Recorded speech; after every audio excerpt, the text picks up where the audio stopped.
नमस्कार दोस्तों, आप सभी का हमारे चैनल पर हार्दिक स्वागत है।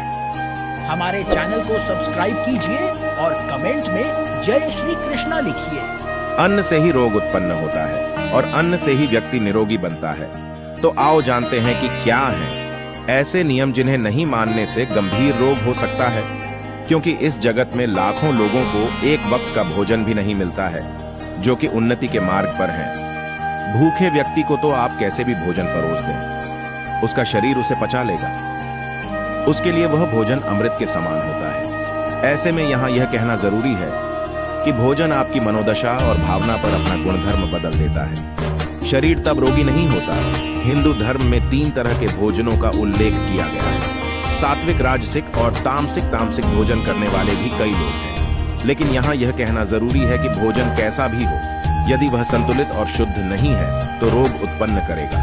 दूसरी बात, यदि भोजन पचता नहीं है तो भी वह रोग उत्पन्न करेगा। ऐसा नहीं होना चाहिए कि आप भोजन पचाने के लिए कोई दवा ले रहे हो। खैर आओ जानते हैं कि कैसा भोजन नहीं करना चाहिए। एक बासी भोजन, कुत्ते का छुआ हुआ, बाल गिरा हुआ रजस्वला द्वारा स्त्री का परोसा हुआ और मुंह से फूंक मारकर ठंडा किया हुआ भोजन नहीं करना चाहिए, क्योंकि उक्त भोजन में करोड़ों तरह के कीटाणु मिल जाते हैं।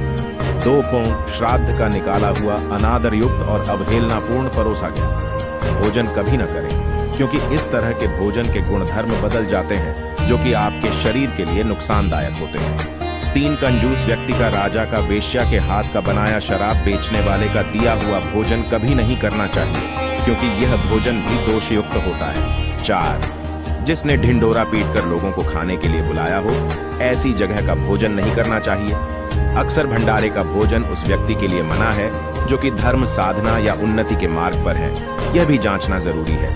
5 ईर्ष्या, भय, क्रोध, लोभ, दीन व द्वेष भाव के साथ किया हुआ भोजन कभी पचता नहीं है। इसी भाव के साथ बनाया या परोसा गया भोजन त्याग देना चाहिए। 6 जिस भोजन की निंदा की जा रही हो या भोजन करने वाला खुद भोजन की निंदा करते हुए खा रहा है, तो ऐसा भोजन रोग उत्पन्न करेगा।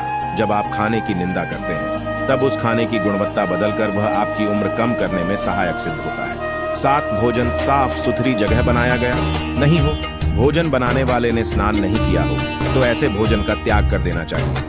8 किसी के द्वारा दान किया गया, फेंका गया या जूठा छोड़ दिया गया भोजन नहीं करना चाहिए। जो भोजन लड़ाई झगड़ा करके बनाया गया हो, जिस भोजन को किसी ने लांघा हो, तो वह भोजन भी नहीं करना चाहिए, क्योंकि वह राक्षस भोजन होता है। 9 आधा खाया हुआ फल, मिठाई या अन्न आदि पुण्य नहीं खाना चाहिए, क्योंकि इसमें कीटाणुओं की संख्या बढ़ जाती है। अक्सर लोग आधा खाकर से ढांक कर रख देते हैं या फ्रीज में रख देते हैं।